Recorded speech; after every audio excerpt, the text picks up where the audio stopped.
First question, plus o minus point ba para sa'yo pag niligawan ka ng babae?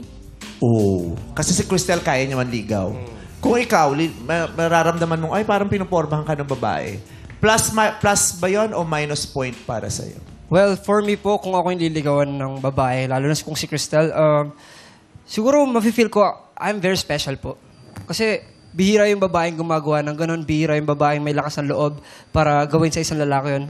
For me, it's a plus. Pero in the long run, habang nililigawan niya ako, siguro magpapakita rin ako ng instinct ko na manligaw din sa kanya, sa babae yun. Yeah, it's a plus. Hindi lahat kaya. Ikaw ka ba kaya mo manligaw ng lalaki? Ba't ako? Hindi, kasi si Cristel, babae. Eh, ikaw lang yung babae niyang katabi dyan. Oy, sino tatanungin ko dito? Ligaw ng lalaki. Oo. Depende kung talagang mahal na mahal ko. Yung gusto ko talaga siya, ganyan. Para pansinin ka na. Oo. Dali lang naman manligaw ng lalaki. Paano ba manligaw ng Paano? lalaki? Dalhin mo lang sa malayo, tapos iwanan mo, Ligaw yun, ligaw! Manliligaw Iba yun. yun. Napahirap Iba yung yun. mga pagkakataon. Gusto mo Magsuyo. manligaw, dalhin mo lang sa malayo, isako mo. Kalopan. So si Jake, ay si John, ano daw? Plus points daw Hindi siya pag mataturn naligaw. off. How about you, Jake?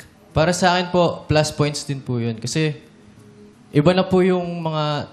Para sa akin po, parang iba na po yung tao ngayon. Kasi lahat naman tayo nagmamahal. Hindi naman porket lalaki ka lang, ikaw lang yung lagi manliligaw. Siyempre, may puso din po yung mga babae. Gusto nila yung isang tao. Siyempre, papakita din po sa atin kung paano nila tayo kamahal. Parang ganun po. So, nai-impress ka sa ganun? Opo, Hindi ka na-impress po. nata-turn off? Hindi naman po. O depende rin sa itsura ng babae, yung totoo? Hindi po. So, in general? Hindi po. Di ba pag gusto mo, maganda. So pag hindi mo gusto, makulit na ang dating. Ganun ba yun? Hindi naman po. Pag hindi mo Basta type, una pag hindi naman mo type. siya. Diba? Basta kung nakikita ko pong... Kasi, di ba, sa mundo, ganun talaga, malupit ang mga mundo sa mga hindi pasado sa ano nila, di ba? Pag physical. maganda, ang tawag admirer. Pag pangit, stalker. Di ba? Pag hindi mo bet, ito, ang kulit nito, ganyan. Pero pag bet na bet mo, ang cute, andyan na Sweet naman naman. siya.